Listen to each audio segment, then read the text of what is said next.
다메섹에 있는 그리스도인마저도 예루살렘으로 연행해서 종교 재판을 거쳐서 죽여버리기 위함이었습니다. 이었고 다메섹이 가까워지고 사울이 다메섹의 그리스도인들을 일망타진할 각오를 다시 한번 다질 즈음이었습니다. 본문 3절에서 4절입니다. 사울이 길을 가다가 다메섹에 가까이 이르더니 호련히 하늘로부터 빛이 그를 둘러 비추는지라 땅에 엎드러져 들음에 소리가 있어 이르시되 사울아 사울아 내가 어찌하여 나를 박해하느냐 하시거늘 갑자기 하늘로부터 빛이 쏟아지더니 그 빛이 사울을 휘 감았습니다. 그 빛의 기운이 얼마나 강했던지 사울은 땅에 엎드릴 수밖에 없었습니다. 그 순간 사울은 사울아 사울아 하고 누군가 자신의 이름을 부르는 음성을 들었습니다. 그 음성이 계속되었습니다. 내가 어찌하여 나를 박해하느냐. 사울은 그 음성의 주인공이 정확하게 누구인지 그리고 자신이 누구를 박해했다는 말인지 그 의미를 알 수 없었습니다. 본문 5절입니다. 대답하되 주여 누구시니이까 이르시되 나는 네가 박해하는 예수라. 사울은 그 음성의 주인공을 향해서 단순히 당신이 누구십니까? 이렇게 묻지 않았습니다. 사울은 그 음성의 주인공을 향해서 주라고 호칭하며 주여 누구시니까? 라고 물었습니다. 사울이 퀴리에 주라고 하는 호칭을 사용한 것은 단지 그 음성의 주인공에 대한 존칭만을 의미하는 것이 아니었습니다. 갑자기 자신에게 임한 그 신비스러운 빛과 소리로 인하여 신적 권위에 압도당한 채 자기도 모르게 마치 하나님께 말씀드리듯이 주여 누구시니까 하고 물었던 것입니다. 그리고 사울은 전혀 뜻밖의 대답을 들어야만 했습니다. 나는 네가 박해하는 예수라. 헬라어는 동사가 인칭 대명사를 포함하고 있습니다. 동사 자체가 동작의 주체가 1인칭인지 2인칭인지 단수인지 복수인지를 보여주고 있는 것입니다. 따라서 헬라어는 일반적으로 주어를 사용하지 않습니다. 그럼에도 굳이 주어를 사용한다면 그것은 특별히 주어를 강조하기 위함입니다. 나는 네가 박해하는 예수라고 번역된 원문 속에 1인칭 주어와 2인칭 주어가 기록되어 있습니다. 나와 너를 강조하기 위함이었습니다. 따라서 이 본문을 보다 원문에 가깝게 번역하면 이런 말이 됩니다. 내가 진실로 예수다. 지금 내 자신이 박해하는 바로 그 예수다. 사람들이 뜻하지 아니한 충격적인 사건이나 사고를 접하면 그 사건이나 사고의 순간에 갑자기 시간이 멈추거나 혹은 시간의 속도가 현저하게 늦어지는 것을 경험하게 됩니다. 1980년대 초 어느 추운 겨울날 밤이었습니다. 그 당시 저는 썬데이 크리스찬이었습니다. 당시 저와 같은 업계에 있던 분과 함께 광화문에 있는 일식집에서 술을 마셨습니다. 그때 술 마시던 그분이 지금 우리 교회 교인이십니다.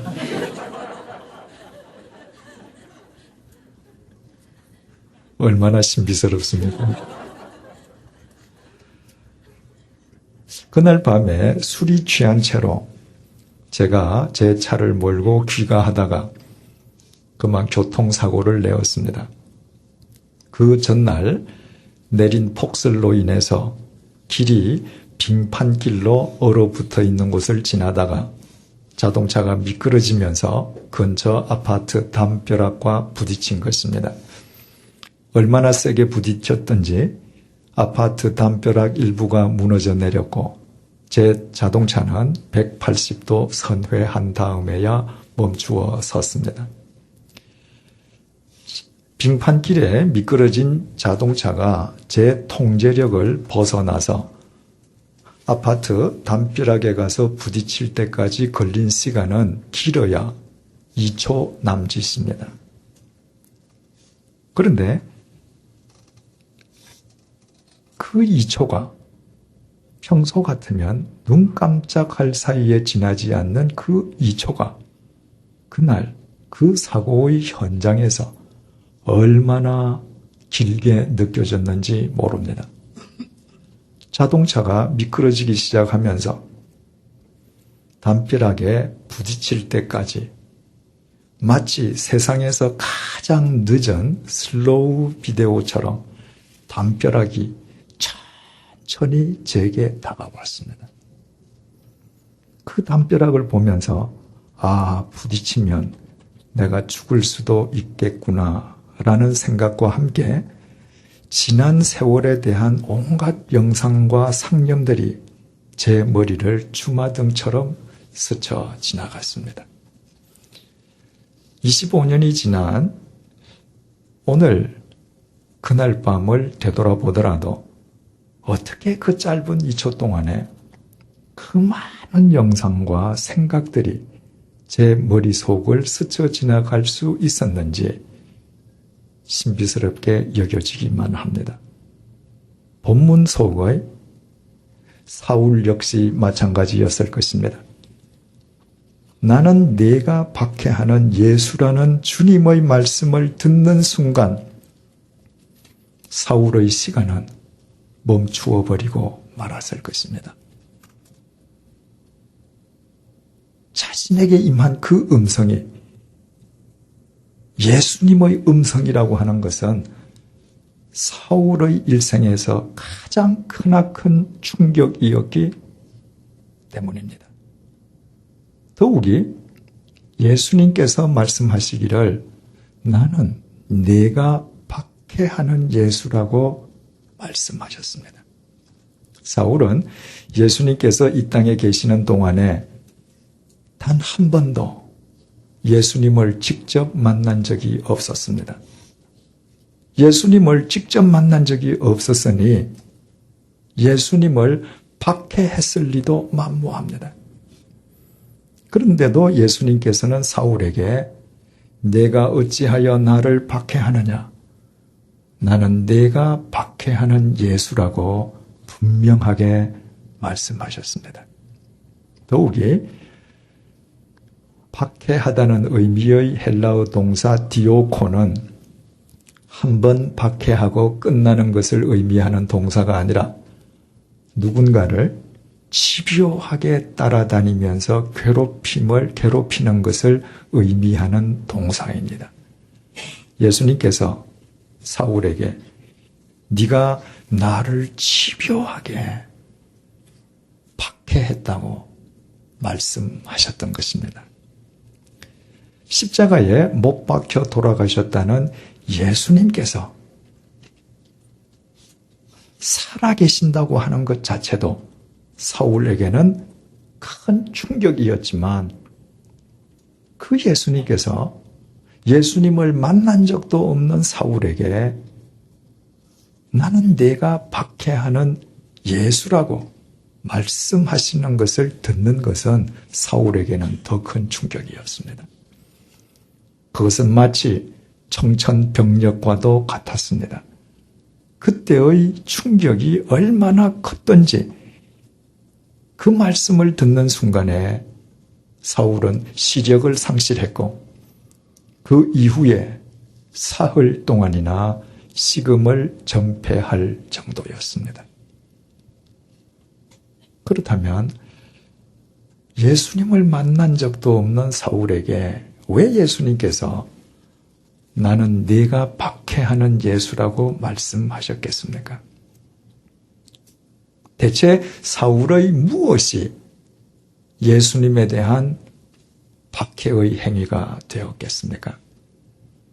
먼저 사울이 예수님을 부정한 것이었습니다.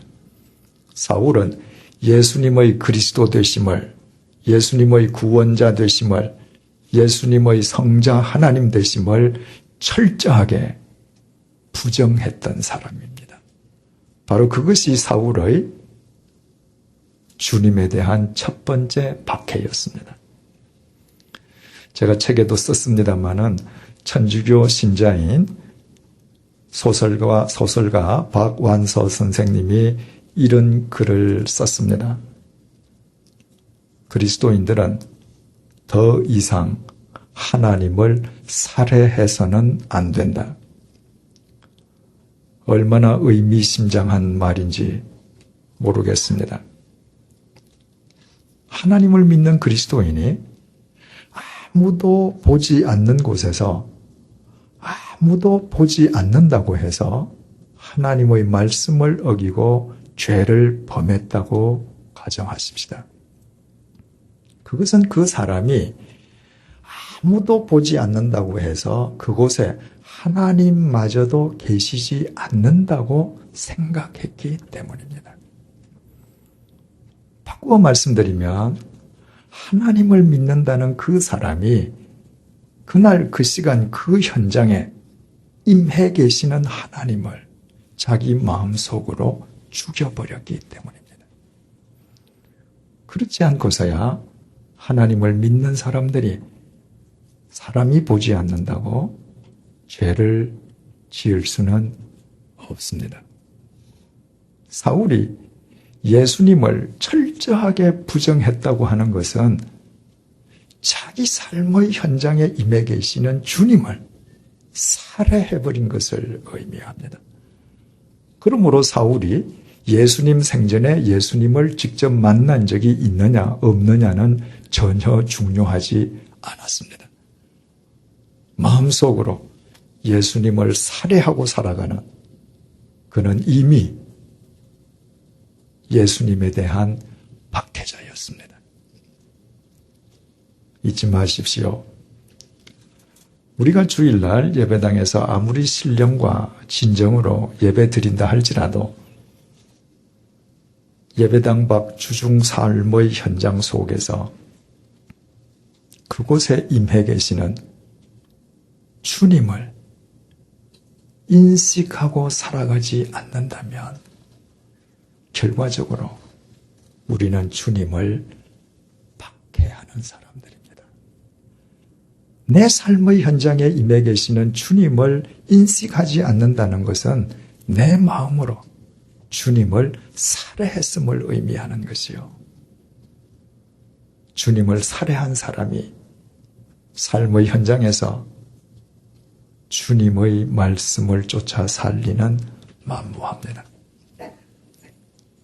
여기에서 우리는 거꾸로 그리스도인이 주님을 영화롭게 해드린다는 것은 구체적으로 무엇을 의미하는지 그 해답을 얻게 됩니다. 언제 어디서나 내가 두 발 딛고 서 있는 곳에서 그곳에 임해 계시는 주님에 대해서 깨어 사는 것입니다. 어떤 상황 속에서든 그곳에 계신 주님에 대하여 깨어 있는 사람이라면 그는 언제 어디서나 주님의 말씀을 쫓아 살 수밖에 없습니다. 두 번째, 사울이 불의의 편에 선 것이 주님을 핍박한 것이었습니다. 대제사장을 비롯한 유대교 종교 지도자들이 민중들을 선동하면서까지 예수님을 십자가에 못 박아 죽여버렸습니다. 만약 그들이 예수님의 말씀에 조금이라도 귀를 기울였더라면, 예수님의 말씀 앞에서 조금이라도 겸손한 마음을 지녔더라면 그들은 자신들 앞에 임하신 예수님께서 구약 성경을 통해 선지자들이 그토록 오랫동안 예언해온 그리스도이심을 쉽게 알았을 것입니다. 그들은 모두 성경 말씀에 통달한 사람들이었기 때문입니다. 하지만 그들은 예수님의 말씀을 들으려 하지 않았습니다. 예수님의 말씀에 아예 귀를 막았습니다. 그들에게 이스라엘에서 가장 빈민촌인 달동네 나사렛 빈민 출신 예수님은 자신들의 기득권과 자신들의 기득권을 보장해주는 사회 체제를 근본적으로 뒤흔드는 불순분자에 지나지 않았습니다. 그래서 그들은 예수님을 죽였습니다. 진리보다도 자신의 욕망과 자신의 기득권을 더 중히 여긴 결과였습니다. 한마디로 그들은 모두 불의한 사람들이었습니다. 불행하게도 사울은 그 불의한 사람들과 한편이었습니다. 불의한 대제사장이 자신의 위임장을 사울에게 맡길 정도로 사울은 불의한 지도자들로부터 신임받는 청년이었습니다. 사울은 그 불의한 지도자들을 위하여 충성을 다 바쳤습니다.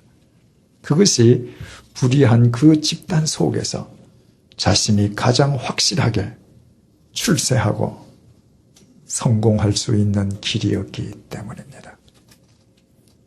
그러나 사울은 불의의 편이 되는 것이 진리이신 주님에 대한 박해가 된다는 사실을 알지 못하고 있었습니다. 우리가 주일마다 예배당에서 아무리 주님을 위해서 헌신적으로 봉사한다 할지라도 우리의 그릇된 기득권을 지키기 위해서 우리의 욕구만을 충족시키기 위해서 보다 더 큰 몫을 차지하기 위해서 불의와 타협하거나 불의한 사람과 야합한다면 우리는 주님을 박해하는 사람들일 수밖에 없습니다.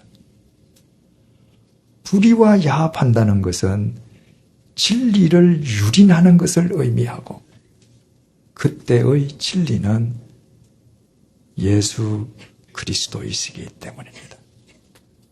반대로 현실적으로 내게 아무리 큰 반대 급부가 제시된다 할지라도 그것이 불의와 타협해야 하는 것이라면 과감히 불의의 고리를 끊고 불의와 맞선다면 우리는 정녕 주님을 영화롭게 하는 자들입니다. 불의와 맞서는 우리의 삶을 통해 주님의 진리가 흥왕할 것이기 때문입니다.